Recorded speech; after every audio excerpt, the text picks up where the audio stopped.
Welcome back to my channel, Faceless Raw, ang inyong host. Pag-uusapan natin ngayon guys, ang tatlong bagyo, no? Pero ito ay nasa labas ng Philippine Area of Responsibility.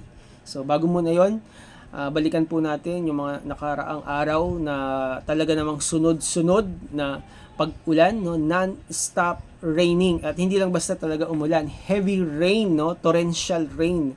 At pag sinabi po natin na talagang heavy rain, torrential rain, talaga namang matindi to dahil pwedeng yung lupa, no, yung na solid, pwedeng maging shallow, no, lalo na yung mga nakatira sa mga matataas na lugar, no, sa mga bundok na kapag iyan ay nilagyan ng tubig, nagiging shallow yung lupa at pwedeng pagsimulan ng landslide, no, at pinag-iingat syempre yung mga kababayan natin, no, na nasa mga danger zone, mga nakatira sa lugar na kung saan malapit sa ilog, nasa paanan ng bundok. Sa lugar na ito talagang madalas na merong mga kung hindi man casualty, talaga naman nasisira yung kanilang kabuhayan dahil alam mo pagdating sa ganitong sakuna, no, talaga namang talo tayo, kaya kailangan nating manalangin, kailangan nating humingi ng tulong sa ating Panginoon na talaga namang maghimala siya dahil can you imagine, no, talagang wala tayong ibang hihingan ng tulong aside from sa malalapit natin sa buhay, no, tutulong ang government, pero napakahalaga po na tayo ay may pag-acknowledge, no, sa ating Panginoon dahil si God pwede po siya maghimala at magpadala ng tulong. Maraming channels, no, pwedeng ihatid, no, maraming connections si Lord para tayo ay hatiran ng tulong at tayo ay maligtas. Kaya nga po, pag ganitong mga sakuna, no, ganitong mga trahedya, nature ang nagsasalita, talagang walang laban ang tao, no? Loss of kabuhayan, animals, no, talagang yung mga pinagpaguran mo, pinakain mo na mga yung ibang mga kababayan natin nagbababuyan, di ba? So pag pinakain nila yan, talagang gumagastos sila ng pagkain dyan, binibigyan pa nila ng vitamins, pero syempre kapag may mga ganyan trahedya, mga sakuna, no, nature, hindi natin kayang pigilan, nasisira po yung kabuhayan. At hindi lang yon, hindi lang animals, hindi lang yung kabuhayan, no, hindi lang yung mga ari-arian, kundi even worse, no, ay buhay. Kaya nga napakahalaga po, kaya nga ito naisip ko, napakahalaga talaga ng project, ng flood control project. Dito papasok tayo bilang mga Pilipino, bilang mga Kristiyano na talagang manalangin at hindi lang manalangin, bumoses, no? We need to speak out.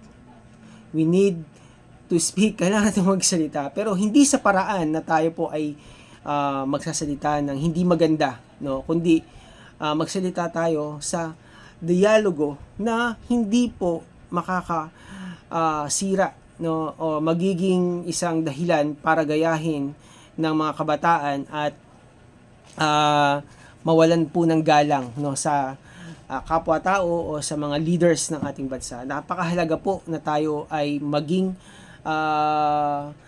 yes, no, yung ating pagdadialogo ay maging patas, based sa mga facts, at hindi ito sa mga bagay lang na hearsay o naririnig natin, kundi meron po tayong hawak na katotohanan dahil itong katotohanan na to, no, na hindi kahit na bali-baliktarin mo, no, kahit dumaan ka sa intense scrutiny, when you are in the truth, no, kapag ikaw ay nasa katotohanan, I'm telling you, hindi ka kayang gipain. Okay, so balik na po tayo dito sa ating panonoorin. Actually, panonoorin tayo. Ito yung tatlong bagyo na nasa labas ng Philippine Area of Responsibility. At ang nagbalita dito ay, ang ating broadcaster dito ay Pinas Weather. Dito ko po kinuha and ay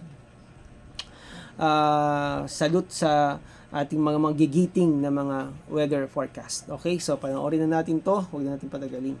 Of responsibility. So iisa-isahin ko po, no? Ayan. Una, itong tropical depression na may international name na Gayneri, ito yung dating si Bagyong Neneng na humina bilang isang low pressure area. and kaninang hapon ay nagre-develop ito or lumakas muli bilang isang bagyo. So huling namataan, as of 3 p.m. sa layong 660 kilometers north-northeast ng Itbayat, Batanes. May taglay na lakas ng hangin na malapit sa gitna na umaabot ng 55 kilometers per hour, pagbugso na umaabot ng 70 kilometers per hour. Yung movement dito sa kasalukuyan ay northwestward ng mabagal. Pangalawa, itong typhoon naman na may international name na Saudel, latest location as of 3 p.m. sa layong 2,555 kilometers, silangan ng Northern Luzon. May taglay na lakas ng hangin na malapit sa gitna na umaabot ng 150 kilometers per hour at pagbugso na umaabot ng 185 kilometers per hour. Yung movement naman ito ay northwestward sa bilis sa 15 kilometers per hour. And lastly, ito namang tropical depression na malapit sa boundary ng ating PAR. Latest location, kaninang hapon, 1,055 kilometers silangan ng Eastern Visayas. May taglay na lakas ng hangin na malapit sa gitna, 45 kilometers per hour, and gustiness na umaabot ng 55 kilometers per hour. Yung movement naman nito ay northwestward sa bilis na 30 kilometers per hour. So sa kasalukuyan, ito pong tatlong bagyo na ito, walang direktang epekto sa magiging panahon natin sa mga susunod na araw at mananatiling malayo sa ating kapuluan. And as of the moment, itong tropical depression na ito, as well as itong typhoon na may international name na Saudel, nakakaroon po ng binary interaction o mas kilala bilang Fujiwara effect. So sa mga susunod na araw, magkakaroon ng epekto yung mas malakas na bagyo sa movement nitong mas mahinang bagyong tropical depression. So in a sense, hahatakin po nitong Typhoon Saudel, itong sentro nitong tropical depression, and eventually, posibleng mag-intensify ito sa mga sunod na araw, pero eventually malulusaw naman at kakainin ng mas malaking sirkulasyon o yung mas malakas na sirkulasyon ng bagyong Saudel. So ano ba yung magiging lagay ng ating panahon sa mga sunod na araw? So tulad nga po na nasabi ko na walang epekto yung mga bagyong ito sa magiging lagay ng ating panahon ng ating bansa within the next 24 hours. Pero makikita natin dito sa ating latest satellite images, itong mga makakapal na kaulapan sa kanlurang bahagi ng Luzon ay ang patuloy na pag-iral or epekto ng ating southwest monsoon o hanging habagat na kung saan magdudulot ito ng mga cloudiness as well as mga pag-ulan sa malaking bahagi ng northern and central Luzon. Sa mga susunod na araw, asahan natin na mas rarami pang areas yung mga makakaranas ng pag-ulan, particular na dito sa Luzon, including Metro Manila and portions ng Western Visayas. So yung dahilan po ng mga pag-ulan na ito ay yung paglakas or yung resurgence ng malakas na habagat dahil yung general movement nga nitong si Typhoon Saudel ay generally west-northwestward. So posible itong dumaplis sa northern boundary ng ating PAR, wala man itong magiging pag-ulan or wala itong dalang pag-ulan sa atin, ay hahatakin ito or palalakasin yung habagat. So possible as early as Monday or Tuesday next week. Asahan po natin, mas rarami pang areas yung mga makakaranas ng pag-ulan sa Luzon and western section ng Visayas. Ito namang tropical depression na ito, makikita natin sobrang lapit na ito sa boundary ng ating Philippine Area of Responsibility. Posible sa mga susunod na oras, kung maging westward man yung paggalaw nito, posible itong dumaplis sa ating Philippine Area of Responsibility. So in a sense, papasok po ito ng ating PAR mamayang gabi. Pero malayo po ito sa ating bansa, no? Inuulit ko po, wala itong direktang epekto sa atin. Less likely po tayong magkaroon ng tropical cyclone wind signal kasi sa mga susunod na oras ay magre-recover rin ito immediately northeastward papalayo sa ating PAR. And eventually, posible man ito lumakas bilang isang tropical storm and eventually malulusaw dahil sa interaction nito sa mas malakas na bagyong Saudel. Okay, thank you. Okay, ito mga kababayan, no, nais po nating ulitin, no, ang bagyo ay nasa labas, no, ng ating Philippine Area of Responsibility at ito ay hindi makakaapekto sa atin. Pero gusto ko pong sabihin sa inyo, patuloy po nating i-acknowledge si Lord, no, dito sa mga nangyayaring pag sunod-sunod na ulan sa Pilipinas. So, makikita po ninyo talagang kailangan natin ng ulan, no? Kailangan natin ng tubig, no?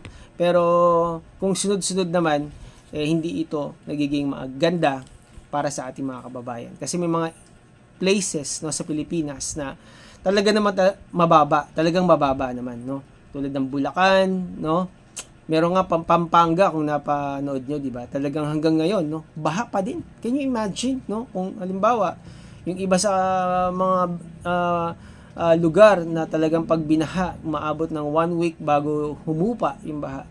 Can you imagine that? Kung yung pera ng budget doon ay nagamit ng maayos, di sana hindi magiging ganun yung mga kababayan natin hindi magsasuffer. Pero hindi ko sinasabi na hindi lahat ng ng mga project ay nawawala, no, or napupunta sa hindi magandang project. Yung iba kasi ginagawa talagang nagka-cut sila, no, sa substandard hanggang sa 1 year lang, no, isang wasak na agad. Diyos ko po, di ba? So concession nyo na yan at I'm referring to politicians, no? Nasa puso nyo na po yan kung ginagawa po ninyo, and we have God, no, as our judge. Nakikita po niya yan, at naniniwala ako na darating ang time maharap tayo sa hukuman, sa pinakamataas na hukuman, okay, which is the judgment seat of God, at makikita doon we are laid bare, no, kitang-kita lahat tayo, transparent tayo, no, wala tayong maitatago, at naniniwala ako na sa harapan ng Panginoon tayo ay hahatulan ayon sa ating mga ginawa. So kaya hanggang maaga pa, no, I'm not putting fear sa mga politicians. Okay, I'm saying na bilang politician, no, binigyan tayo ng kapangyarihan, gamitin natin ng tama. Binigyan tayo ng authority, ayusin natin yung pamumuno.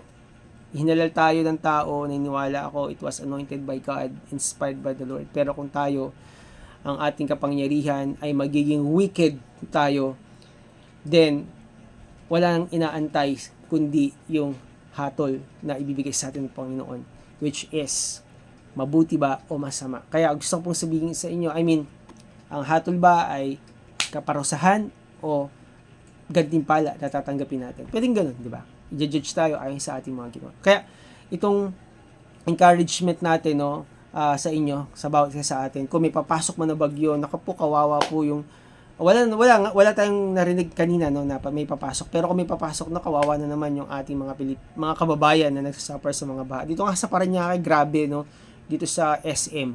Grabe yung Water World, no? Can you imagine that? Ang budget dyan ay umabot ng 1.5 or 6 billion, no, sa Parañaque. So, saan kaya napunta yung project na yun? Malaking question yun, no? Napakalaking pera pala yung binigay dito sa lugar namin. Pero,